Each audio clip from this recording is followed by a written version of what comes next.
ونعوذ بك من شر ما صنعت وأبوء بذنبي فاغفر لي فإنه لا يذنب استغفر الله العظيم الذي لا إله إلا أنت وأنا عبدك وأنا أبوء لك بنعمتك علي وأبوء بذنبي فاغفر لي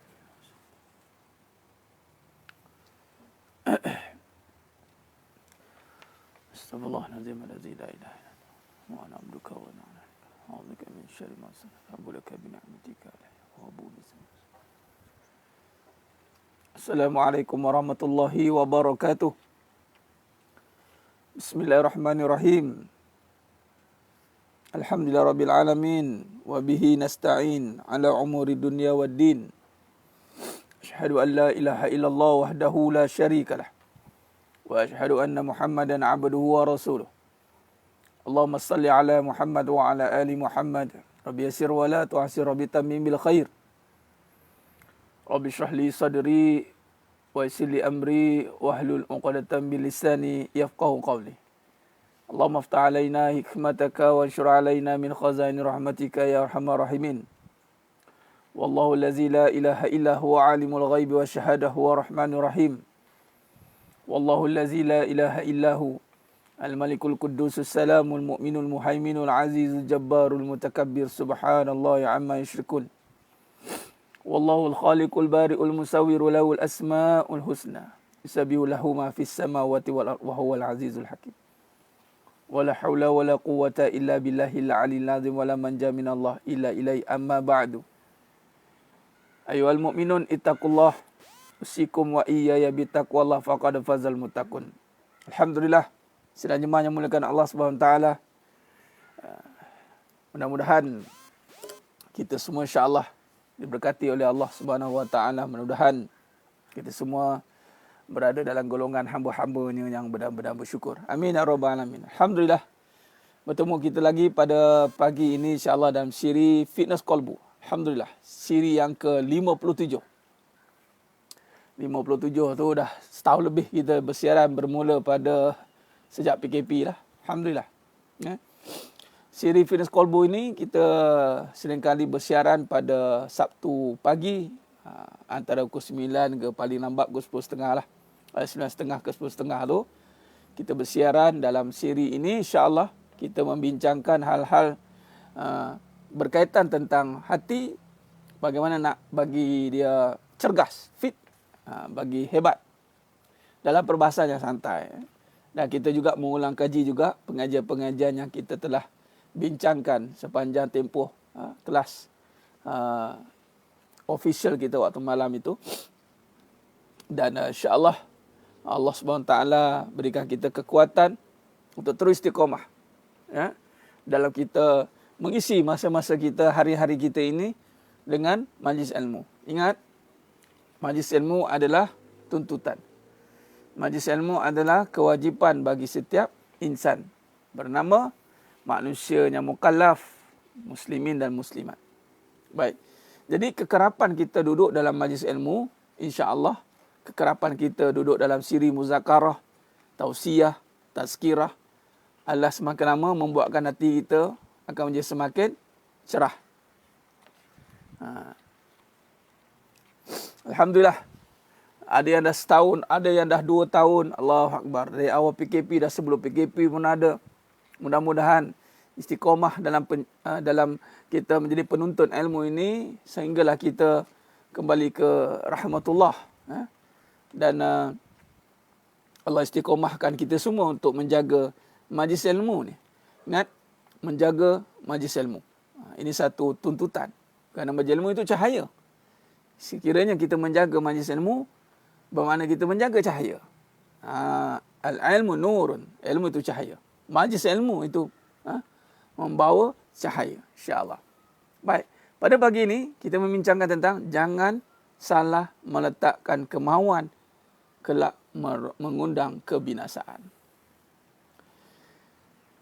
Jangan salah letakkan kemahuan kelak mengundang kebinasaan. Khair, insya-Allah. Bantu saya bawakan dulu sahabat-sahabat kita semua kepada sahabat kita yang lain insya-Allah mungkin notification tak naik. Sekarang ada yang maklum pada saya notification tak naik. Wallahu a'lam lah, saya pun tak pasti kenapa. Baru sebulan Fatimah Sam, alhamdulillah. 8 bulan, alhamdulillah. Tak kisahlah lama ataupun baru, yang penting hati itu benar-benar bersungguh nak menuntut ilmu. Puan Nurini Muhammad Noh baru, alhamdulillah. Baru tak apa. Baru 2 hari Fuziatun Nasiha. Allah. Tak apalah. Berapa hari pun tak kisah. Cik Mahaya sejak sebelum PKP, masya-Allah. Yang penting hebat Allah Taala ni. Tiada islah terlambat bagi siapa yang mencari makrifat. Tak ada islah terlambat. Nur Sakinah positif COVID. Innalillah. Tiada ada mudarat pada COVID. Mudarat itu hanya kembali kepada Allah. Banyak jaga pernafasan. Isi pernafasan dengan zikrullah. InsyaAllah. Itu ikhtiar kita ya. Dengan majlis ilmu ni. Sebab COVID tu duduk pada pernafasan. Pernafasan. Yang kita duk ikhtiar makan ubat. Vaksin tu pada darah. Supaya dia tidak mengganggu. Masuk ke sistem darah. Maka diletakkan antibodi. Adapun pernafasan itu. Dia akan menjaga. Dia akan pergi kepada sistem paru-paru. Jadi ini pernafasan. Pernafasan. Pernafasan itu perlu dijaga. Jaga pernafasan. Jaga pendarahan itu dengan mengambil makanan-makanan yang baik-baik. Makanan-makanan yang sihat. Makanan-makanan yang jauh daripada penyakit. Dan kaedah makan juga, Nabi ajar. Bermula dengan bismillah. Itu memotong kepada segala kemudaratan. Allahumma salli ala Muhammad wa ala ali Muhammad. Baik. Kenapa ada yang salah tak kemahuan? Hidup ni sidang jemaah yang mulakan Allah SWT. Tu dia, hari-hari bojuan. Betul lah tu. Apa pun kita sebenarnya, itu yang tepat. Hari-hari kita ada punya hidup baru. Hari-hari. Setiap orang hari-hari adalah hidup baru bagi dia. Ingat, Iblis diuji oleh Allah SWT dalam satu keadaan sehingga menghancurkan seluruh amalan. Satu keadaan. Jadi kita bimbang perbuatan kita yang dah lama kita amal, tiba-tiba kerana satu hari yang kita lakukan sehingga boleh menghancurkan seluruh amalan yang ada. Apa contoh sehari yang kita lakukan sehingga merosakkan amalan yang ada? Sebagai contoh, kita pergi kepada perbahasan syirik. Syirik. Syirik ini pergi pula kepada kalau sakit tulang macam mana Ustaz? Pertama, kalau sakit tulang ini, ya pergi pada rawatan yang melibatkan tulang lah. Cuma kena ingat, setiap penyakit kuncinya adalah nafas. Itu saja. Semua penyakit. Sebab itu sistem pernafasan, dia akan mengkontrol sistem fizikal kita. Orang yang menjaga pernafasan dia, dia sedang menjaga seluruh badan dia. Pernafasan ini ada pernafasan yang melibatkan apa? Ketaatan. Itu maksud. Bukan jaga pernafasan, tarik nafas, lepas nafas, tarik nafas, lepas nafas. Tak boleh. Okay, berbalik tadi. Sehari, hancur semua. Apa dia? Di saat amalan dia itu dikontrol oleh nafsu. Amarah. Dia menyebabkan amalan dia dah lakukan. Ni, syirik ni. Akhirnya, dia mengaku akulah yang beramal. Ana khairum minhu. Tuan-tuan, 30 tahun kita beramal, tuan-tuan. 30 tahun kita beramal. Tiba-tiba kita tak boleh kontrol perasaan.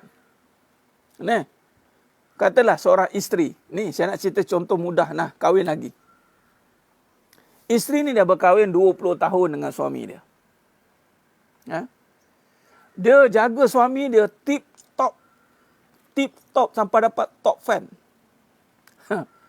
Dia jaga suami dia tip-top sampai dapat top fan. Si jemaah ni. Jemaah ni jaga Abang Leman ni tip-top. 20 tahun dia jaga si Abang Leman ni. Tup-tup satu ketika si Abang Leman ni ditakdirkan nak kahwin lagi. Di saat kemahuan dia itu tidak ditundukkan kepada yang benar. Kemahuan tu apa? Nafsu. Nafsu dia rupanya masih lagi bersarang dalam diri dia. Tunggu masa nak meletup. Apa yang berlaku sedang yang mulakan Allah Ta'ala? Allah uji keadaan itu. Sehingga keluar sifat-sifat mazmumah dia. Kerana mahu dia tak nak bagi kahwin lagi. Mahu dia salah.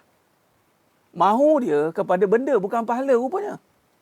Akhirnya amalan yang dilakukan sepanjang hidup dia dengan Abang Leman hancur begitu saja. Kerana aku lebih baik dari dia. Aku yang jaga kamu. Aku yang buat semua apa yang kamu ada. Nak pula kalau dia ni bagi duit, dia ni bagi masa, dia ni bagi tenaga. Habis semua aku ni akan duduk pada diri dia. Aku ni bermasuk merujuk kepada sifat dia. Kalau aku, isteri aku tu kena cakap lah isteri aku. Kau kata ni isteri siapa? Oh, tak boleh mengaku isteri aku Ustaz. Adakah syirik? Jangan cek pasal. Kalau benda kena ngaku lah. Isteri siapa ni? Ni isteri saya. Anak siapa ni? Ni anak saya. Tapi dapat macam mana? Sebab saya lah. Itu yang salah. Sebab saya tu salah tu. Dapat kerana Allah jodohkan saya dengan isteri saya. Bukan sebab saya. Ikan di laut, asam di darat. Dalam periuk bertemu jua. Nampak? Ni sebab saya lah. Saya ada rupa. Jadi dia jatuh hati dengan saya. Itu tak boleh. Hebat, rasa sum'ah. Rasa hebat. Isteri pula. Dalam ramai-ramai manusia atas muka bumi ni, saya je yang dia pandang. Orang lain tak pandang. Orang lain jangan perasan. Orang lain tak ada peluang. Dia buat kempen. Pertahankan kerusi yang ada. Tuan-tuan, 20 tahun kahwin. Kerana kemahuannya masih ada bersifat kebendaan. Bersifat kesyaitanan, keiblisan. Maka hancur seluruh amalan. Ini tak sedar, tuan-tuan. Perkara ni tak sedar. Dia sedar bila kita disedarkan oleh pengajian. Pengajian. Oleh pendidikan. Sebab tu Allah tarbiyah kita setiap masa. Allah tarbiyah kita setiap waktu. Sama juga dengan suami. Di saat kehendak dia ditolak. Abah nak kahwin lagi. Kamu tak bagi. Maka keakuan pun datang. Aku akan buat cara aku. Aku yang bayar semua ni. Aku yang gini. Masing-masing. Berkahwin 20 tahun. Keakuan itu menghancurkan seluruh amalan. Baik. Itu kalau yang bergaduh. Kalau tak bergaduh, boleh tak berlaku keakuan? Boleh. Dia panggil apa? Dia panggil takabur. Sombong. Nabi kata apa? Tak cium bau syurga. Nampak? Sombong. Apa maksud dia? Dia boleh menjaga suami dia dengan baik. Sombong ni bukan dengan muka buat muka. Sombong bukan dengan berjalan bagaikan berkepak orang panggil jalan, mendabik dada. Sombong sebenarnya susah juga nak ditafsirkan sebab apa? Sombong ini dia akan meremehkan orang lain. Dia akan menolak kebenaran. Contoh. Dia ni, Allah uji tak ada bergaduh suami isteri. Tak ada bergaduh. Lalu, dia kata apa? Dia akan kata apa? Dia mengatakan bahawa suami dia ni tak bergaduh sebab dia pandai jaga. Tak bergaduh. Suami pula tak bergaduh sebab isteri dia pandai jaga dia. Isteri saya ni pandai betul jaga saya. Saya tak nampak lain lah. Saya nampak isteri saya aja. Jadi kami ni harmoni lah hidup rumah tangga. Nampak? Yang tak bergaduh pun akhirnya hancur amalan dia. Kerana apa? Kemahuan dia salah letak pada keadaan benda. Dia mahukan. Itu cakap perbincangan dia apa? Mahukan benda. Sebab tu jangan salah letakkan kemahuan. Kita tak nak bergaduh bukan sebab mahu. Kita tak nak bergaduh bukan kerana mahu kan, tak nak pada keadaan. Kita nak menjaga kedudukan kita dengan Allah. Kita mahu menjaga hubungan dengan Allah. Itulah kemahuan yang kita letakkan. Kahwin siap pula macam mana Ustaz, tak payah gaduh. Juga sama lah tu, keakuan lah. Faham tak konteks kita bincang pagi ni? Kita bincang tentang apa ni? Saya bincang tentang kemahuan letak salah tempat.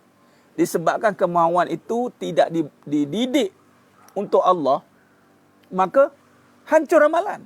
Jadi kahwin senyap-senyap ni sebab apa? Nak nyorok pada isteri kan? Takut bergaduh kan? Itu sebab siapa? Komplot. Ada konspirasi. Nampak? Jadi sidang jemaah yang muliakan Allah Subhanahu Wa Taala.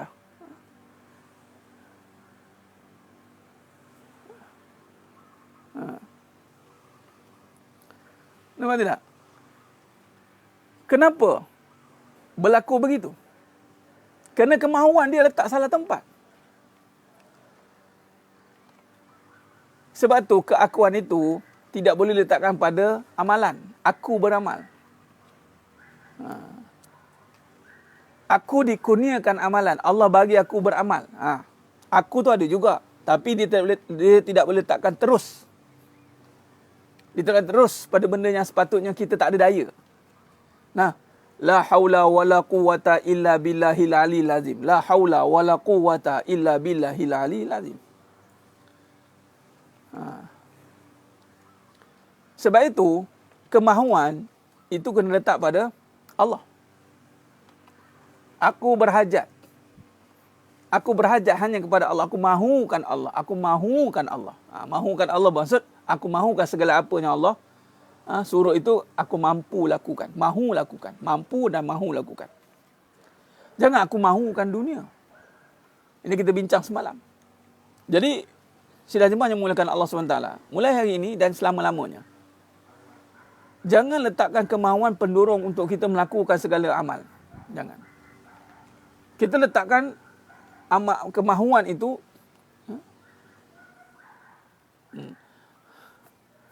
kemahuan itu kita letakkan kepada Allah.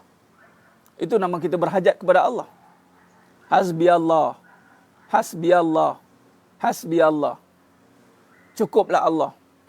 Kita berhajat kepada Allah. Jadi, hal ini bahaya tuan-tuan kalau kita tidak perhatikan, perhalusi betul-betul. Sebab kita akan menyekutukan Allah dalam keadaan kita ada dua kemahuan. Kita mahukan kepada dunia, pada sama kita mahu kepada Allah. Akhirnya, apa Allah kata? Orang kafir akan lebih tunduk kepada kemahuan dunia.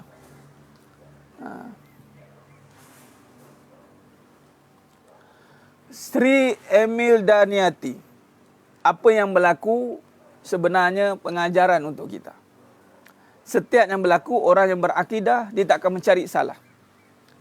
Kalau kesalahan yang berlaku, kita terus perbetulkan kesalahan. Bukan terus mencari salah. Sebagai suami, dia lihat kesalahan isteri, terus perbetulkan. Bukan mencari salah. Nampak? Itu je. Nampak kesalahan, perbetulkan. Bukan menyalahkan.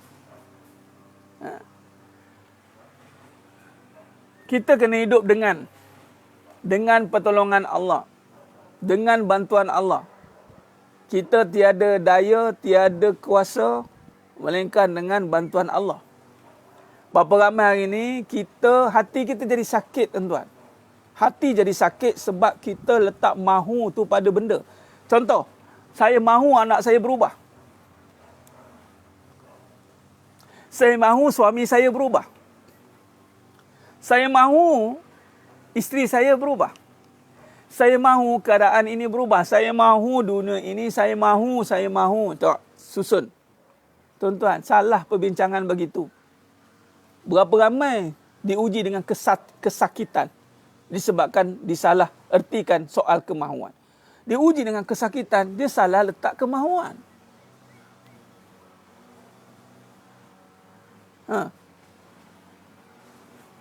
Saya mahukan Allah. Aku berhajat kepada Allah untuk perbaiki isteriku. Aku berhajat, aku mahu kepada Allah untuk memudahkan urusanku. Aku mahu kepada Allah untuk hajat aku. Mahu pada Allah, perlu pada dunia. Mahu kepada Allah, perlu kepada dunia. Perlu tak dapat suami yang baik? Perlulah. Takkanlah nak biar suami itu jahat. Betul tak? Perlulah dapat isteri yang baik. Kita perlu dapat anak yang baik, persekitaran yang baik. Tapi dalam kita perlu, tak semestinya jadi sebegitu. Kadang-kadang Allah uji, rupanya Allah perlukan kita untuk dapat suami yang Hard Rock Cafe. Allah perlukan kita untuk dapat suami yang tu dia, ada genetik abang on. Allah perlukan kita untuk dapat isteri yang Masya Allah. Kalau harimau tak, harimau pun lari. Kalau tak jin pun pening. Aku tak boleh lawan isteri dia ni. Sebab apa? Allah perlukan, Allah berikan sesuatu itu keperluan kita apa? Untuk sabar, untuk syukur, untuk taat. Itu dia. Luncai aduka, benar tu. Pergi gym nak badan tegak, nak tunjuk ke orang nampak hebat. Hati-hati. Kalau badan dia hebat, sekali kena jekah dengan isteri jadi kecut, buat apa?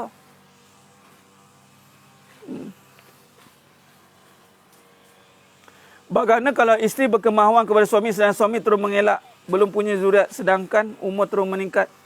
Jangan letak kemahuan begitu, berhajat kepada Allah. Puan, zuriat ini urusan Allah. Nampak suami itu kenapa mengelak tu, biarlah. Kan kita dah ajar dia mahukan anak. Jadi kalau mahukan anak, nampak kat siapa? Suami. Dah suami jenis mengulat. Nampak tidak? Ini sedang nyembah yang muliakan Allah Subhanahu Wa Taala. Dia jaga niat ni, jaga niat ni maknanya kena faham, bukan sekadar jaga niat, jaga niat sebut saja, faham.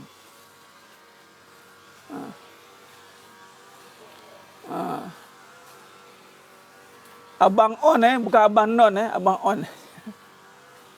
Hard Rock Cafe tu, hard rock lah, batu. Dah lah keras batu. Lepas tu jenis sembang kopi. Dah lah keras batu. Lepas tu sembang kopi pula tu, tahu? Sembang kopi. Dia kalau cakap dengan orang, ui, dia je nampak hebat. Baik. Cerita dia, tuan-tuan, sedang nyaman yang mulakan Allah Ta'ala. Dunia ni, makam dipermudahkan, dikurniakan, dimanfaatkan. Dipermudahkan, dikurniakan, dimanfaatkan. Ni, masalah kita sekarang adalah kerana tak faham uruskan dunia. Itu saja. Nampak? Sembang kari. Ada sembang kari kan. Tak faham uruskan dunia. Kita yang uruskan. Contoh, nak anak, uruskan suami. Asyik nak kat suami, suami mengelat. Asyik nak kat suami, suami mengelat. Pening tuan-tuan. Pening kita.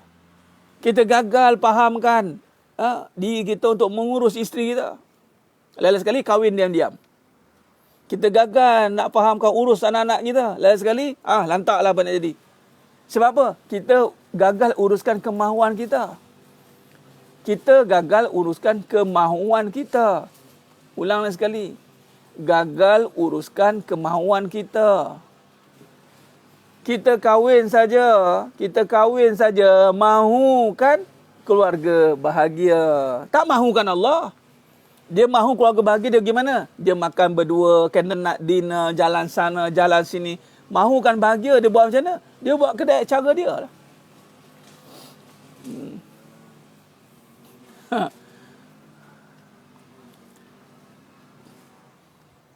Kita gagal uruskan kemahuan kita.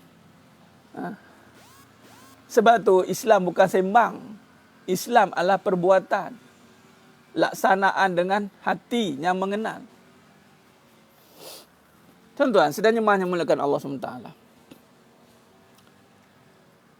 Ya, setiap hari bila kita tahu Puan Fuziatul tentang syirik ni, maka kita akan berhati-hati. Tanda kita menjaga kesalahan yang bahaya itu adalah dengan kita berhati-hati. Kita berhati-hati selalu. Sebab tu kena ada istighfar selalu. Allah.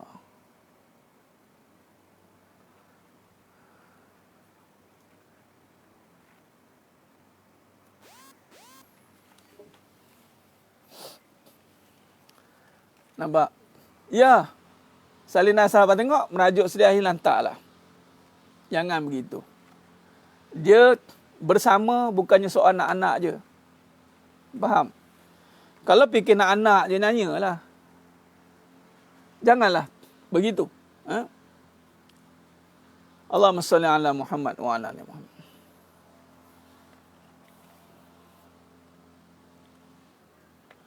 Baik, Azuran Hakim. Jadi, bila kata kita sedar kita tak pandang mengurus mana? Kita nak mengurus yang banyak? Jangan. Kita takkan mampu mengurus yang di luar. Luar ini, kita takkan mampu urus. Sekarang ni, kita dok letak diri kita dekat luar tu. Diri kita dekat suami. Diri kita dekat anak. Diri kita dekat duit. Diri kita dekat bisnes. Kita tak diri pada benda. Diri pada benda. Kita ingat kita yang akan uruskan mereka. Sedangkan Allah dah kata, lahu mulkus samawati wal ard wa ilallahi turja'ul umur. Allah yang mentadbir, Allah yang menguruskan semua. Tuan-tuan, sedang jemaah yang muliakan Allah Ta'ala. Matahari, bulan, bintang. Itu ditadbir seluruhnya oleh Allah.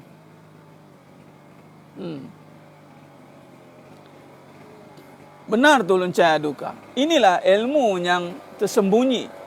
Ilmu yang Allah berikan kebesarannya kepada kita untuk memahami tentang kebesaran Allah. Allah berikan kepada orang beriman sebenarnya. Ujian sampai. Time inilah dia nak potong pula kat sini. Allahu Akbar. Tu dia. Inilah dia. Allah tunjukkan bila kemahuan kita ada gangguan benda. Jadi macam tu lah bunyi bising sekejap lagi. Sekejap lagi dia bunyi. Sekejap lagi dia bunyi. Nampak? Jadi sedang jemaah yang mulakan Allah Subhanahu Wa Taala. Jadi sekarang ni kita kena perbetulkan. Kita kena perbetulkan kedudukan. Perbetulkan kedudukan kemahuan kita. Perbetulkan kemahuan kita itu duduk hanya pada hanya Allah.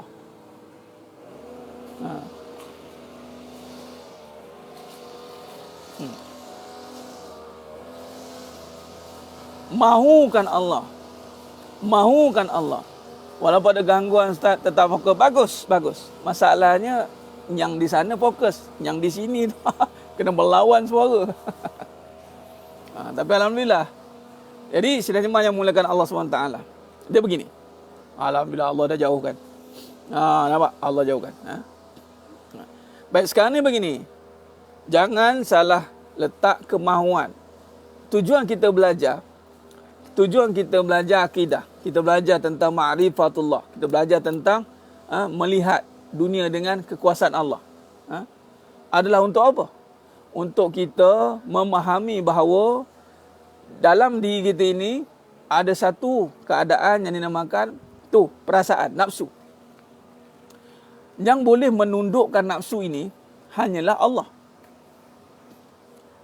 Hanyalah Allah. Nampak?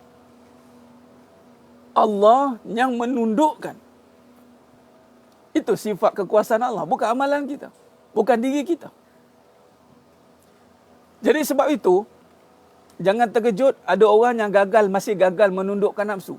Walaupun dia beramal banyak. Macam isu-isu yang berbagai kita dengar kan. Ustaz, kenapa ya Ustaz? Kenapa ya Ustaz? Soalan. Sebab nafsu dia itu gagal ditundukkan. Kenapa? Begini. Ada ketika kita beramal banyak tapi kita tak berharap banyak pada Allah. Kita berharap banyak pada amal. Hati-hati. Kita berharap banyak kepada amal. Kita harap-harap amal ini boleh menundukkan nafsu kita. Hati-hati. Baik, sekarang ni kalau nak Allah tundukkan nafsu kita, kita kena beramal. Sebab Allah nak tengok apa mujahadah kita beramal. Sebab tu begini cara dia. Dalam kita beramal ni bukan kepada amalan yang perbuatan. Dia amal hati dan amal perbuatan. Dua-dua. Dua-dua. Sebab tu bila sebut tentang mengenal, memahami. Itulah kunci dia. Ada ilmu, tidak beramal sia-sia. Ada berilmu, tidak beramal sia-sia. Al-ilmu bila amalin, kasajar bila samarin. Ilmu yang tanpa amal, ibarat pokok tak ada buah. Khair. Ada buah tapi tidak manis, pun sia-sia juga. Ada buah tapi tidak manis, sia-sia. Orang tak makan lah, buah tak manis, orang buang. Jadi, amalan ni, buah dia manis. Isi pada amalan dia manis. Jadi nak manis pada amalan, itu mestilah kefahaman. Faqih. Baik, nak kefahaman tanpa dengan penyerahan kepada Allah. Sia-sia. Nak faham tapi tak nak berserah kepada Allah. Sia-sia. Dia nak ilmu tapi tidak beramal. Nak beramal tapi tidak faham. Nak faham tapi tidak menyerah pada Allah. Sia-sia. Sebab itu, cuba tengok dalam solat. Kita berdiri betul, kemudian kita niat, kemudian kita menyerah. Nampak? Awal-awal solat sunat tu menyerah dah. Allahu Akbar. Nampak? Kita belajar dengan kaedah solat. Niat ni. Niat kita tak nampak. Okey, kita berniat. Berniat. Lafaz niat tu sunat. Berniat. Niat tu wajib. Kita tahu tujuan kita nak solat zuhur. Kerana Allah. Kita diri tegak. Ini apa maksud diri tegak ni? Maksud dia dah serah dah tu. Allahu Akbar. Nampak? Serah. Sebab tu tawakal tu mesti dulu. Serah tu tawakal. Contohnya mana tadi on the way pergi vaksin. Vaksin ni hukum dia harus. Jangan takut-takut dah. Yang propaganda takut-takut tu perkara lain. Harus. Bila dah harus nak pergi cocok, serah. Awal-awal kena serah dulu pada Allah. Serah awal-awal pada Allah. Ya Allah, aku serahkan diriku padamu. Ya Allah, aku berikhtiar kerana-Mu. Ya Allah. Jauhkan daripada mudarat. Jauhkan daripada segala perkara yang boleh merosakkan badan aku. Itu, jangan sampai kita takut dengan keadaan. Bismillah. Dah bismillah, jangan fikirlah. Habislah kena vaksin. Habislah. Alah, simptom. Janganlah. Jangan provokasikan keadaan. Jangan provok. Kalaulah vaksin itu menyakitkan, memudaratkan, mesti kena dia tumbang. Mereka pun tak boleh keluarkan fakta secara tepat. Kena ingat, mereka juga yang keluarkan fakta. Selain bukan, mereka mainkan fakta. Sekadar nak mainkan keyakinan kita. Ni, orang yang tak yakin, ragu ni memang sayur, tuan-tuan. Dia saja dah. Tengok ulama' cerdik. Ulama' ambil alih dulu. Kita selesaikan buat hukum. Ulama' buat muzakarah. Buat fatwa kebangsaan. Harus. Habis cerita. Datang pula yang alamak-alamak ni. Keluar statement yang mengalamakkan orang. Habislah kau. Keluar daripada badan ini. Keluar pada badan ini. Badan ini kata. Badan ulama' tak mau dengar. Badan ulama' kata apa? Dia kata apa? Oh, ini dia sekongkol ni dengan ini. Habis tu yang dia dengar pendapat orang kafir tu tak sekongkol dengan barat. Yang bagi pendapat tu bukan mereka juga tak? Mereka ke yang tulis pendapat tu? Daripada mana tu? Oh, dia yang mengeluar ustaz. Mereka yang tak nak. Itu semua perkara mengkucak-kacirkan fikiran kita.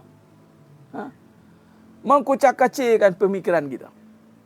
Nampak tidak? Sebab tu berbalik kepada akidah. Orang yang berakidah, selagi mana tidak menghalang dia, hukum jelas. Bismillah. Ada yang mesej saya, ustaz, macam mana ustaz?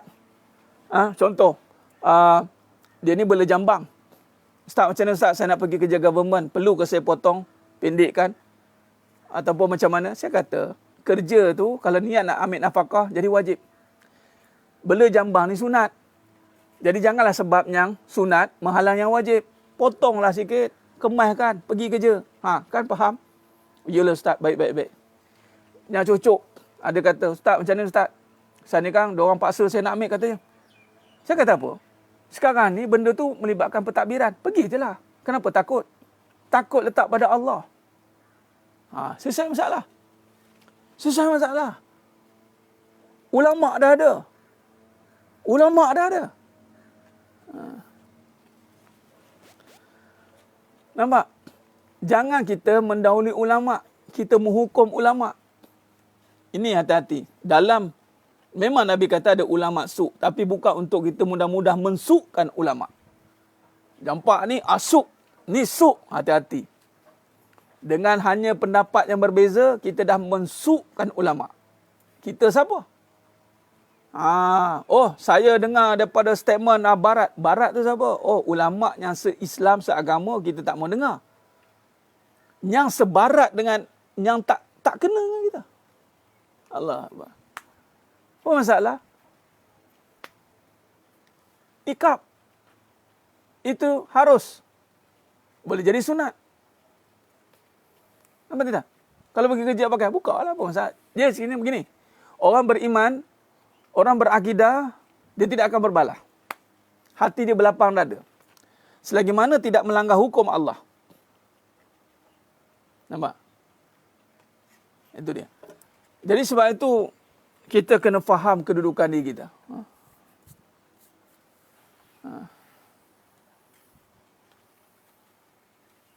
Betul.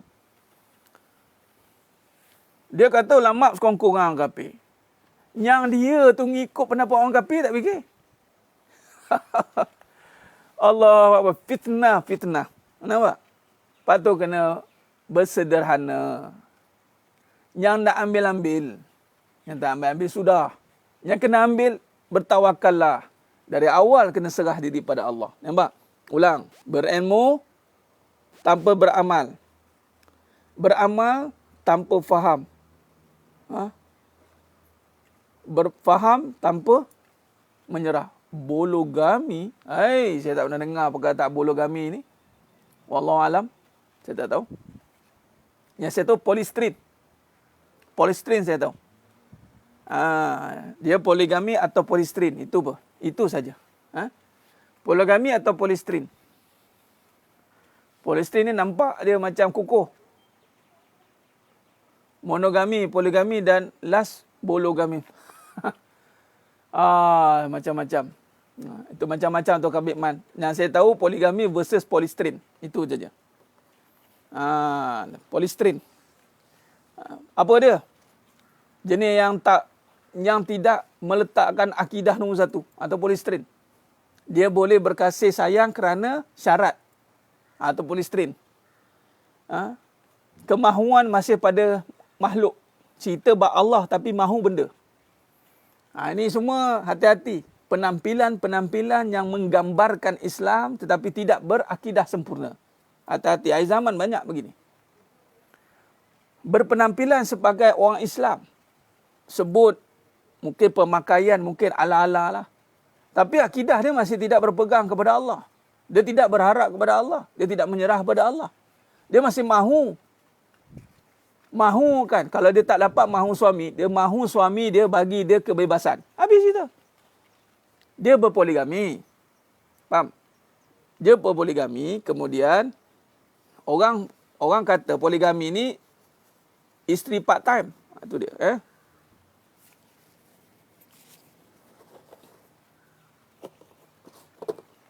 Orang kata poligami ni isteri part time. Jadi dia kata tak apa, tak dapat suami pun tak apa. I okey. I perlukan, I mahukan perhatian sikit pun tak apa. Tapi I mahukan kebebasan. Abang jangan halang saya buat apa-apa. Abang dah lah ada isteri lain. Saya naklah ada bisnes, saya kena ada kerja saya. Jadi kalau abang tak ada, saya nak buat apa? Saya kena ada bisnes saya dan suami pula, ya betul tak tu. Cerdik juga kan. Aku tak adalah perlu bagi masa kat kamu. Nampak? Ini yang berlaku. Jangan tertipu dengan poligami yang masih berharapkan kepada benda. Poligami ni sebenarnya ta'adud perbahasan tentang untuk menzahirkan kuasa Allah. Hati-hati. Ramai yang saya jumpa begitu. Saya tak kira dah. Saya takkan sehaluan dengan keadaan begitu. Sedangkan takdir sebab pengajian yang saya bawa, saya dapat amanah mandat bahawa diberikan ilmu tentang kahwin itu takdir dan letak pada Allah. Kahwin lagi pun tentang pada Allah. Dia bukan soal isteri pertama tak okey, isteri kedua okey. Sebab dah terkahwin ke apa. Dah. Orang yang poligami ni orang yang menzahirkan kekuasaan Allah. Tapi kalau masih dah berpoligami, tapi masih lagi mencari-cari makhluk, masih lagi berharap-harap selain Allah, itu bukan poligami sebenarnya. Itu masih nak menghilangkan apa dia panggil? Perasaan itu, nak menghilangkan dia panggil pengharapan dia, nak hilangkan kesunyian, nak menghilangkan Ni bukan, dia kena full time. Full time housewife. Full time isteri, full time suami. Tak kisah walaupun dia ada 4 isteri. Dia kena full time masa dengan isteri dia. Macam mana full time? Mengaji. Full time bukan duduk 24 jam. Full time itu adalah sepenuh hati. Sepenuh hati duduk dengan isteri, hati yang penuh dengan cinta ilahi. Betul?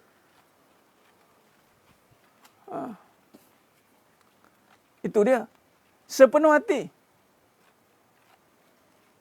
Tapi dalam hati tak penuh dengan ilahi. Dalam hati penuh dengan kehendak duniawi. Kehendak. Banyak ni. Nafsu dia dah meresap dalam hati dia. Apa dia? Itu jadi masalah.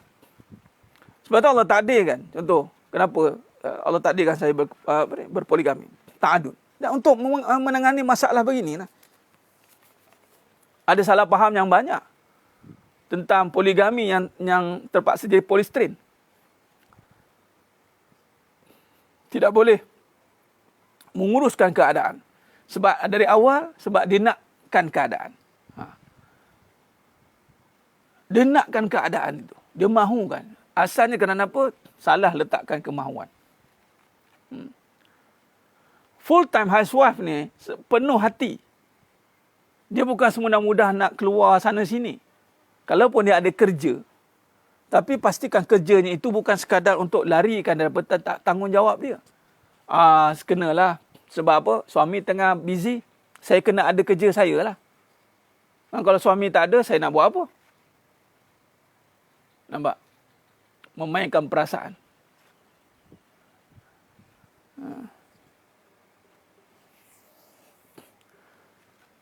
Jadi sebab itu, kena berbalik kepada perbahasan tentang kemahuan tadi. Kalau mahu kahwin, tak payah. Isteri mengaji, suami meluat, Ustaz. Lepas tu, isteri mengaji, suami meluat. Dah tu, suami tak nak isteri mengaji. Tahu tak kesan tak mengaji jadi apa? Buat perangai yang tak mengaji kat suami tu. Nak tengok dia meluat ke tak meluat.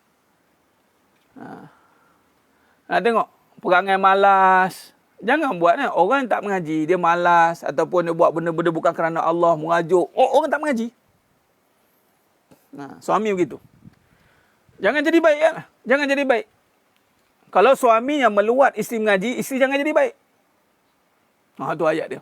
Pergi ikut suami. Ikut perangai suami yang tak mengaji tu. Nak tengok macam mana. Ini jadi baik ni sebab mengaji lah. Allah bagi hati dia lembut nak mengaji. Sebab tu boleh tahan dengan perangai suami yang tak mengaji tu. Saya cukup bantah betul dengan suami yang kalau isteri nak mengaji agama, meluat. Apa meluat? Jumpa. Saya minta maaf, bukan kata marah. Memang marah sangat lah. Allah bagi amanah. Ibarat macam ni lah. Saya ni katalah, saya ni tukang tarik kereta. Kita bagi, suruh bayar. Dia tak bayar. Pakai je reti, tak bayar-bayar. Kita tarik. Pakai je isteri. Didik tak mau. Malah marah pula tu isteri nak mengaji. Rasa tercabar. Yang isteri pun kalau dah mengaji, jangan cabar-mencabar. Tu saya beri peringatan juga kat isteri. Dah mengaji, jangan cabar-mencabar. Jangan nak tunjuk bagus pula. Salah mengaji. Ingat, isteri yang betul-betul mengaji, dia akan boleh faham, boleh terima perangai suami yang tentu arah. Isteri tu mesti betul-betul mengaji. Kalau isteri tu betul-betul ada ilmu, dia boleh berhadapan dengan perangai suami yang tak tentu, yang haru biru tu. Nampak? Kadang ada. Pernahlah suatu ketika dahulu. Memang laki kan. Itu jenis yang kahwin. Kita kahwin lebih ni. Dia kahwin. Dia tak kahwin, tak kita nak jaga. Kita tegur, marah. Marah dia. Ini isteri aku tahulah. Nak marah. Lantak kamu lah. Kamu nak marah, marahlah. Kamu jawab depan Allah nanti. Jangan kat dunia sombong boleh jaga isteri. Ingat apa? Mentang-mentanglah isteri tu diam dia. Ikut akulah, katanya. Ikut engkau. Ikut engkau kata. Lantak. Punyalah kemurkaan Allah ni kepada suami-suami yang mengabaikan tugas mendidik isteri. silap hari bulan, mengundang kepada dosa mana? Dayus. Tak didik isteri. Lepas tu isteri pula jadi lambakan isi deraka. Tahu tak, dosa deraka ni cash and carry kat dunia kena. Sombong amat ni. Didik tak pandai. Lepas tu menyalah pandai. Bila ada orang nak didik isteri dia, marah. Macam takut isteri dia kena ambil ke apa?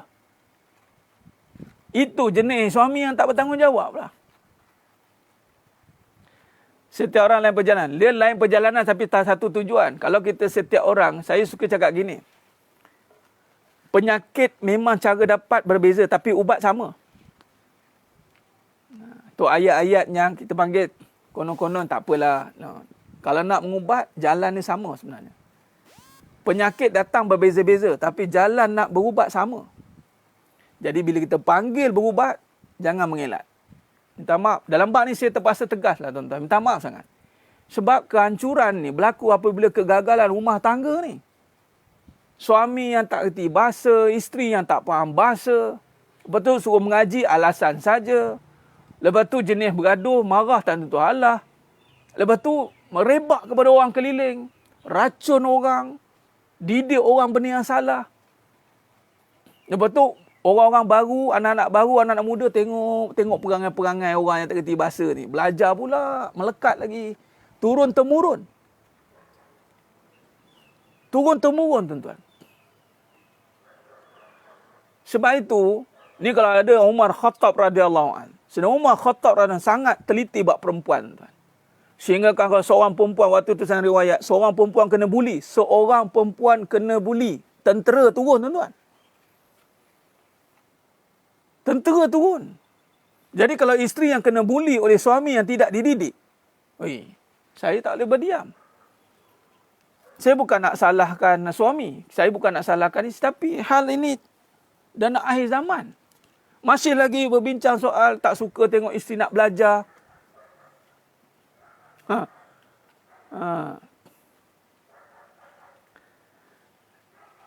Ni saya nak perjelaskan. Halnya mudah je. Sebab dah ada ilmu lah boleh sabar dengan suami macam tu. Ni saya nak tekankan. Salam Ustaz, macam mana awal kahwin isteri dah kena ikut tunjuk isteri? Dah kena ikut tunjuk isteri. Dah suami yang tak ada ilmu lah.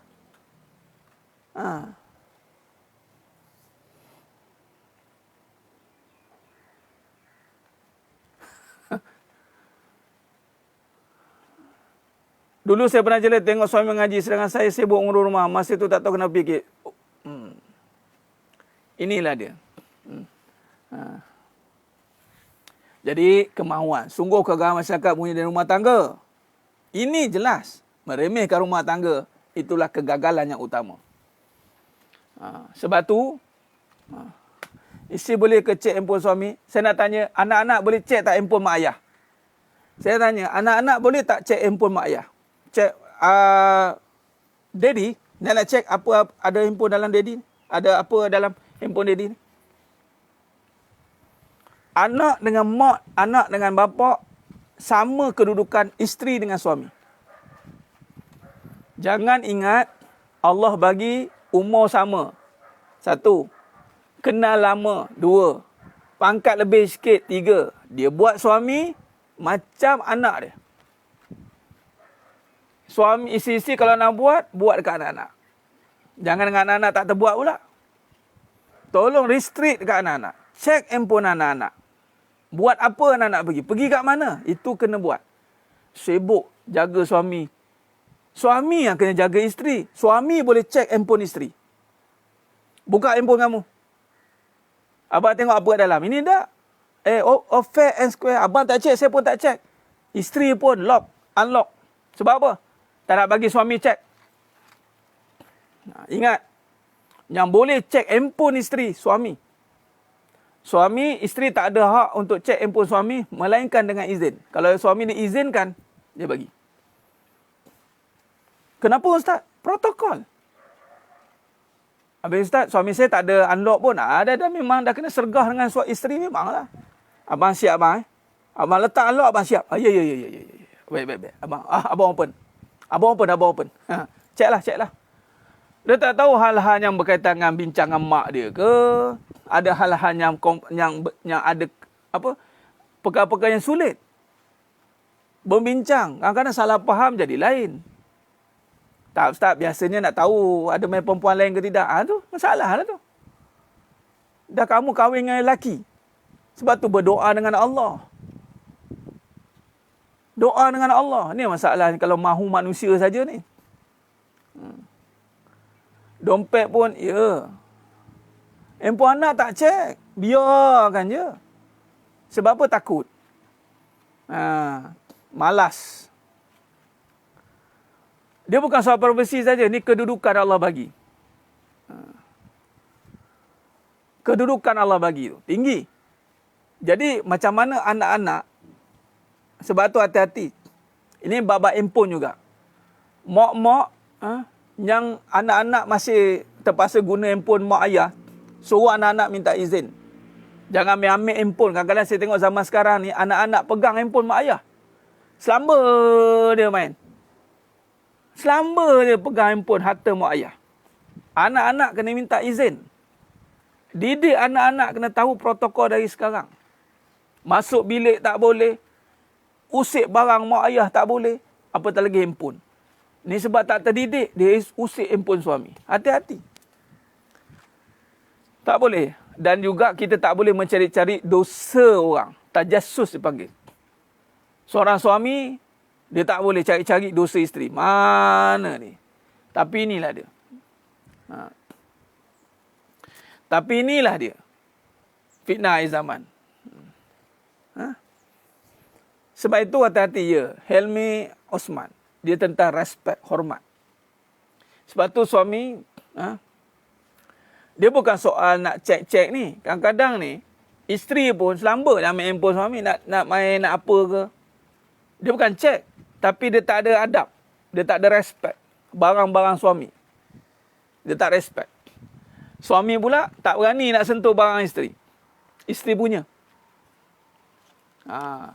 Ada jenis yang suami pun bernombor, berpassword, isteri pun berpassword. Sebab apa? Nanti kan suami nak cek bahaya. Hati-hatilah. Sebab tu, dalam hal begini, kesimpulan saya buat beginilah. Perbincangan kita ni. Balik kepada Allah, akidah. Suami yang berakidah, tak ada masalah. Dia orang kata apa? Allah tutup dia punya fikiran untuk fikir buruk isteri. Lelaki lah yang saya nampak cerita ni, banyak kes yang ada ex, ada bekas. Hati-hati. Berapa banyak dah inbox saya? Beberapa tahu ada inbox. Rupanya suami tak suka. Dia cakap, Ustaz, saya tak padam pun mesej tu, tapi tak tertengok satu hari tu tertengok. Tak padam sebab kawan-kawan nak jujur lah. Saya cakap, ini bukan soal jujur, ini soal suami tak suka. Nampak? Hal anak pun cerita tanya hal anak. Suami tak suka. Ni saya dapat kes dia. Benar kes ni. Suami mana? Suami cerdik mana yang suka tu? Tapi sebab akidah, dia selamat daripada prasangka buruk. Dia nak buat jahat belakang, dia tanggung dengan Allah. Sesiapa yang buat dosa belakang-belakang, tuan-tuan, Allah akan tarik nikmat. Dia tak puas hati ni dengan suami. Dia suka dengan suami tapi dia tak puas hati. Dia curiga. Silap bulan dia yang ada dosa yang tersembunyi. Hati-hati. Suami, mana-mana suami yang duk curiga dengan isteri. Ada dia tak puas hati dengan isteri. Dia takut isteri dia ada buat benda-benda tak betul. Itu sebenarnya, hati-hati, dia reflect kat diri sendiri. Lepas tu balik pada akidah.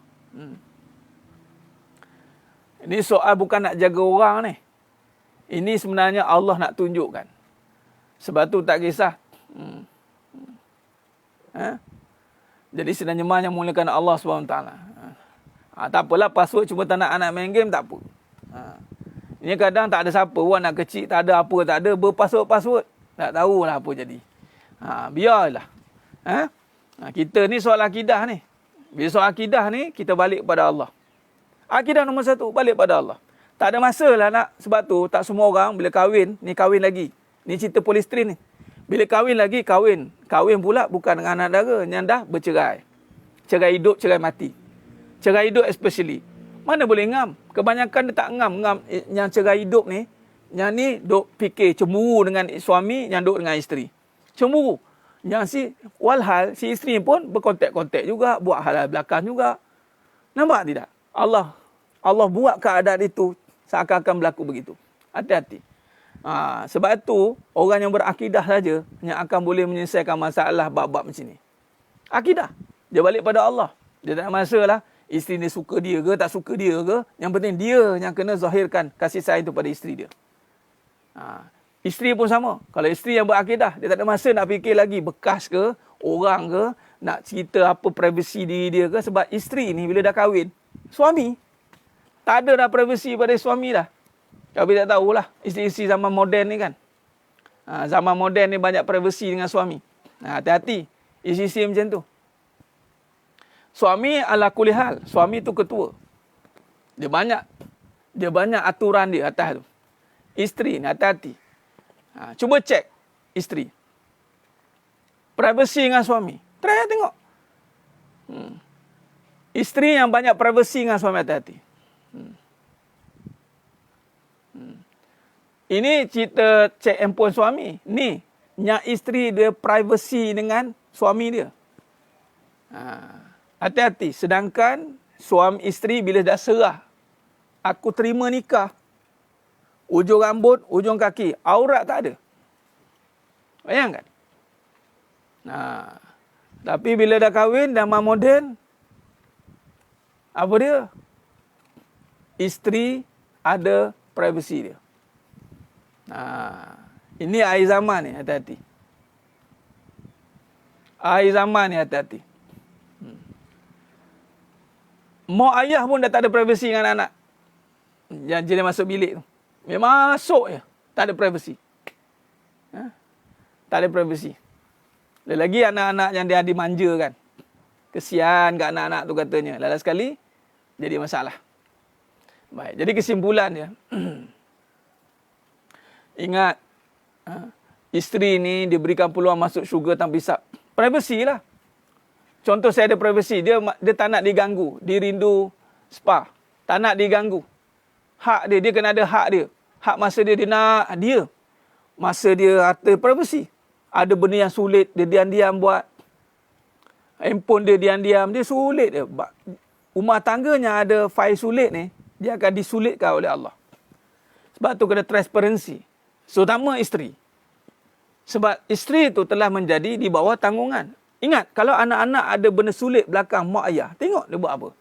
Sama dengan isteri. Ini kena hati-hati. Sebab tu benda-benda macam ni kena tahu. Lepas tu datang, kita tengok ada something lah. Kemauan kita tak ada. Isteri curang salah didik suami. Itulah salahkan suami. Suami bagi je me time boleh kan ustaz? Dah suami bagi, poi lah. Dah suami yang bagi, pergi je lah. Maka benarlah isteri yang tiada rahsia. Bukan suami isteri. Isteri. Sebab pemimpin tetap ada rahsia dia. Rasulullah SAW, Abu Hurairah radhiyallahu an itu pemegang rahsia Nabi. Ya. Abu Huzaifah silap. Abu Hurairah itu periwayat hadis.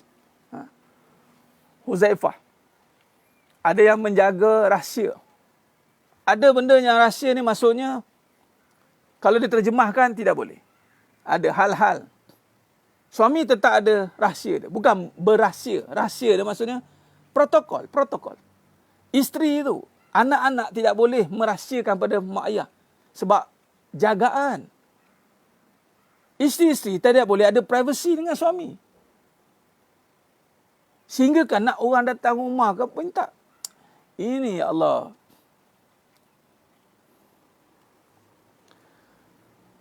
Kalau tengah mengaji lain. Tengah mengaji.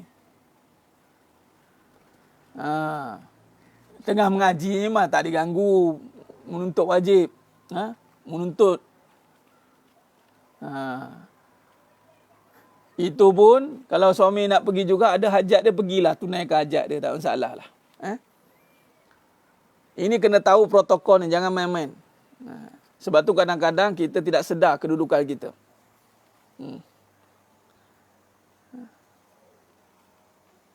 Anak dah kahwin, anak kena tengok anak mana. Kalau anak perempuan, dia wajib menjaga maruah suami dia. Pada mak ayah, jangan mak semua benda cerita kat mak mertua dia. Mak mertua suami mana? Mak dia. Perempuan, buka aib. Kalau mak sendiri, mak suami tu dah mak dia. Ini, hati-hati. Tu protokol lain pula cerita tu. Kalau isteri, dia boleh bercerita dengan mak mertua dia. Mak suami. Sebab itu tak ada rahsia. Sebab anak tak ada rahsia. Anak tak ada rahsia dengan mak ayah. Bukan dia nak buka rahsia ni. Mak ni tak ada rahsia-rahsia lah anak aku katanya. Apa masalah dia? Masalah je mak. Si Leman ni mak. Dia dah mengarut dah mak. Tu bukannya buka rahsia. Itu memang dah tak ada rahsia. Dengan mak dengan anak tak ada rahsia. Tapi kalau mak dengan menantu, suami, dia kena jaga aib suami. Itu tak boleh. Mak dah tahu. Perangai menantu mak tu. Depan baik, depan mak depan baik tu. Depan saya je tahu. Saya yang menanggung. Boy, cerita. Buka aib, habis. Bagi seorang suami pula, rahsia keluarga dia, isteri anak-anak dia, ini tak wajib cerita dengan mak dia. Ini cerita tentang diri dia. Hal masalah diri, peribadi dia. Itu tidak boleh ada transparansi dengan mak dia. Kamu cakap betul-betul. Apa masalah kamu ni? Sebenarnya, cerita lah. Diri, bukan cerita buka aib. Mak tahu, perangai menantu mak ni. Anak suami pula. Dia meremehkan isteri dia, dia kutuk isteri dia. Itu benda yang salah, buka aib. Buka aib isteri, berdosa. Buka aib isteri, depan mak mertua. Suami ya. Dia geram dengan isteri dia, dia buka aib. Mak tahu. Ni bukan nak ni dia buka cerita. Habis. Itu tak boleh. Ini cerita ni.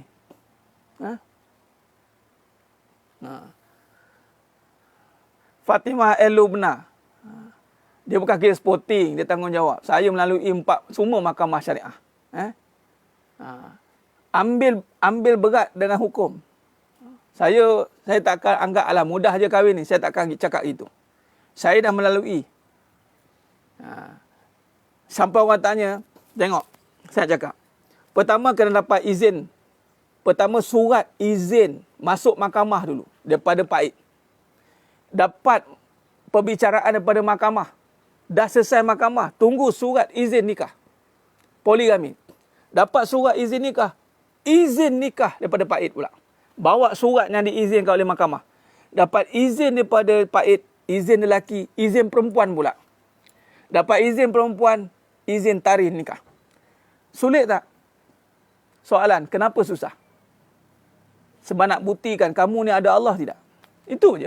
Pernikahan bukan benda yang main-main. Jangan main, alah senangnya nikah. Tak apa. Tak apa. Kalau saya sokong susah. Begitu juga dengan cerai. Cerai pun mesti disusahkan juga. Tapi sekarang terbalik, cerai itu senang. Sebab apa? Itu mungkinlah perbincangan yang... Tapi kita kena buat kategori. Yang susah bercerai ni kalau yang isu yang mengada-ngada. Kalau senang ni, buat contoh dah melibatkan fizikal, dah sangat ditinggalkan, ada mahkamah, patut itu dimudahkan. Ini isu yang mengada-ngada ni. Yang mengada-ngada ni patutnya buat konseling, lepas konseling, susahkan mereka supaya kembali kepada Allah. Itu sebenarnya. Pergi ni, minta. Itu dokumen, boleh cerita dokumen lagi. Lain-lain kata, payahlah nikah ni. Allahumma salli ala Muhammad wa ala ali Muhammad. Sebab tu nikah ni bukan benda yang main-main. Sebab dia melibatkan syirik, melibatkan pahala, melibatkan dosa. Dia bukan benda main-main.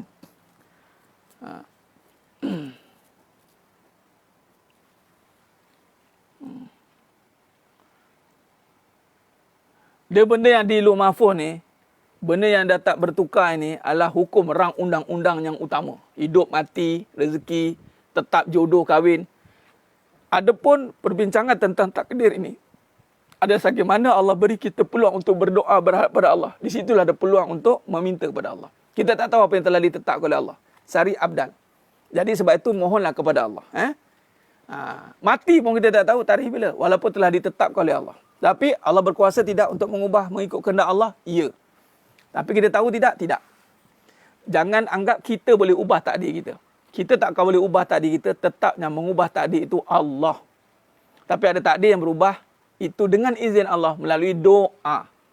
Doa saja. Itulah Nabi kata doa ni boleh mengubah takdir itu. Tapi yang dah telah ditetapkan undang-undang, contoh parlimen. Bahasa mudah ginilah. Perdana Menteri boleh bertukar tidak? Boleh. Tapi parlimen, undang-undang parlimen tidak boleh. Macam itulah. Undang-undang besar tetap. Tapi ada hal-hal pengurusan yang boleh berubah-ubah. Takdir yang berubah-ubah. Itu tapi bukanlah dia katakan kita yang mengubahnya. Mudah-mudahan Ustaz berkeinginan nak nikah lagi. Ya.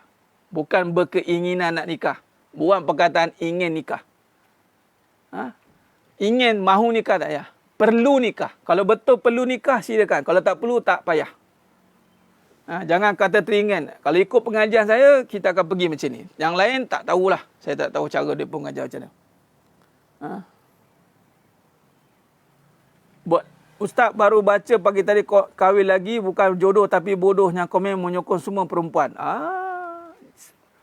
Yang menyokong bukan jodoh tapi bodoh, itu adalah apabila komennya bodoh. Itu bodoh lah. Kita tengok. Tak payah cerita. Bodoh ni ikut perlakuan seseorang. Kan? Kalau komen dia bodoh, kahwin lagi pun buat benda bodoh, bodoh lah. Kalau kita buat, kita tidak tunjukkan kebodohan, tak bergaduh, kan? Kita tak buat hal-hal pelik-pelik. Kadang-kadang kita juga membodohkan diri kita.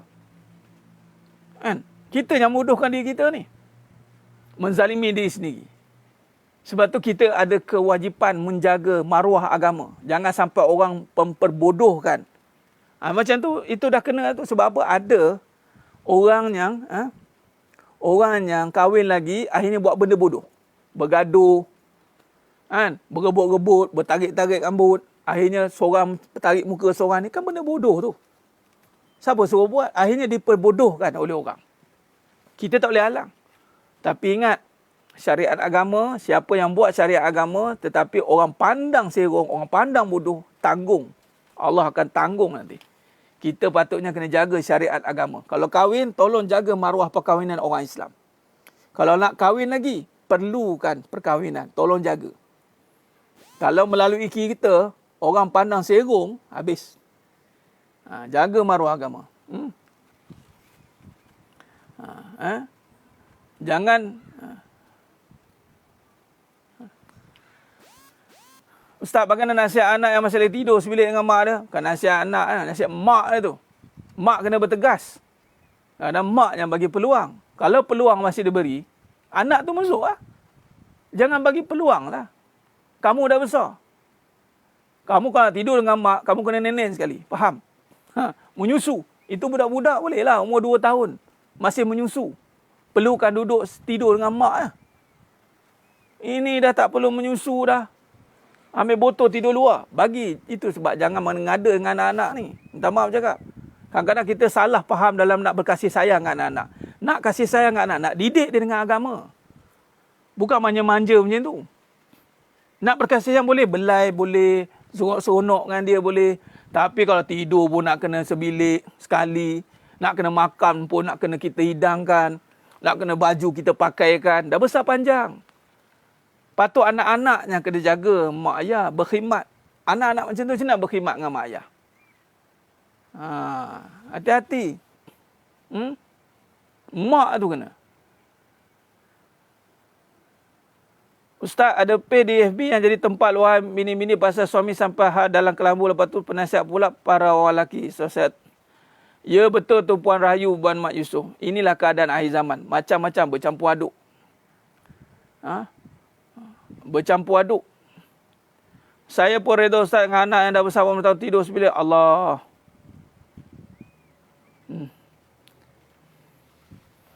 Rumah sempit pun tak ada masalah. Tak ada masalah. Ini bukan soal rumah sempit. Ini soal protokol. Carilah jalan. Allahumma salli ala Muhammad wa ala alihi. Khair. Baik, sidang jemaah yang mulakan Allah Ta'ala, saya kira cukup setakat tu dulu. Ya betul tu Puan Zawiyah Osman. Kena tegas, bukan kena keras. Kena tegas dengan anak. Hukum tetap hukum. Hukum tetap hukum. Kalau dia mengajuk, mengajuklah. Mengajuklah. Tak apalah kalau mengajuk kerana tegak ke hukum. Betul tu Tuan Khairul Aswad. Biasanya orang yang meluahkan perasaan ni, itu benda orang suka. Dia akan rating naik. Tapi dah lah suka buat mengundang bala. Sebab memanglah keadaan itu secara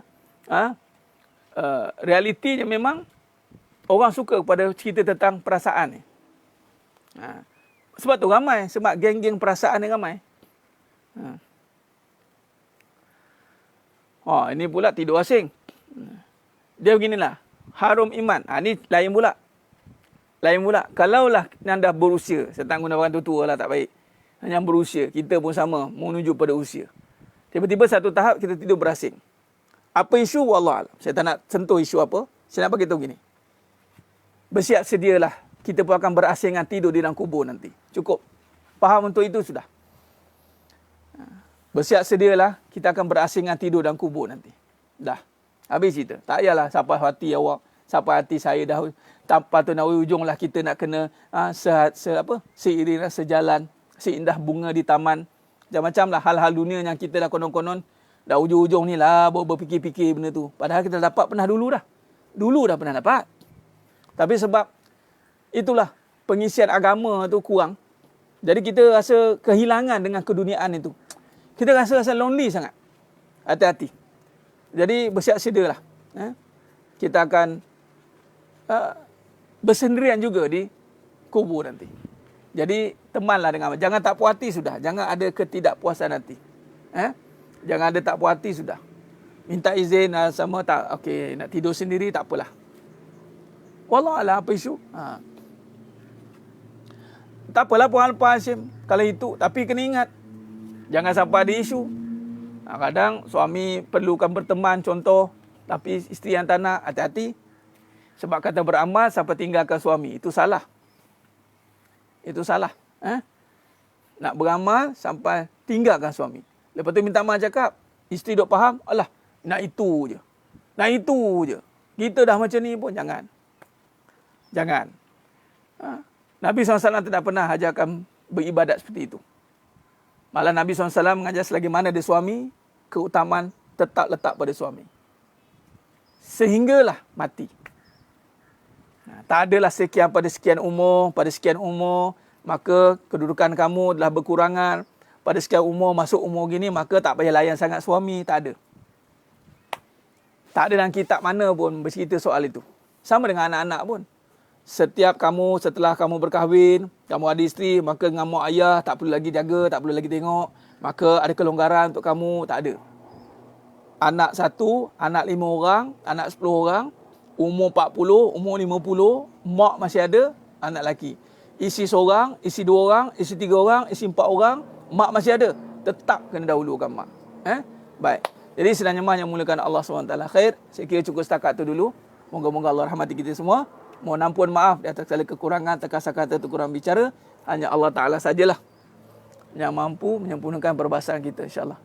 Kalau suami tinggal isteri tu, Allah. Baru nak tutup tu. Kalau suami tinggalkan isteri, tak ada masalah lah. Dah suami yang nak buat begitu. Yang penting isteri selesai masalah. Jangan ada sakit hati isteri dengan suami, ya. Baik. Jumpa malam ni insya-Allah dalam bual bicara kita dan bacaan surah Al-Hadid. Jemput semua yang hadir pada pagi ni insya-Allah. Khair. Aku qouli hadza wa astaghfirullah azim li wa lakum wa billahi taufiq wal hidayah. Wassalamualaikum warahmatullahi wabarakatuh. Ditangguh dengan tasbih kafarah dan surat Al-Asr. Subhanakallahumma. Asyhadu an la ilaha illa anta astaghfiruka. Bismillahirrahmanirrahim wal 'asr. Innal insana lafi khusr illa allazina amanu wa 'amilus shalihat wa tawassaw bil haqq wa tawassaw bis sabr. Wallahu a'lam bissawab. Takbir. Allahu akbar.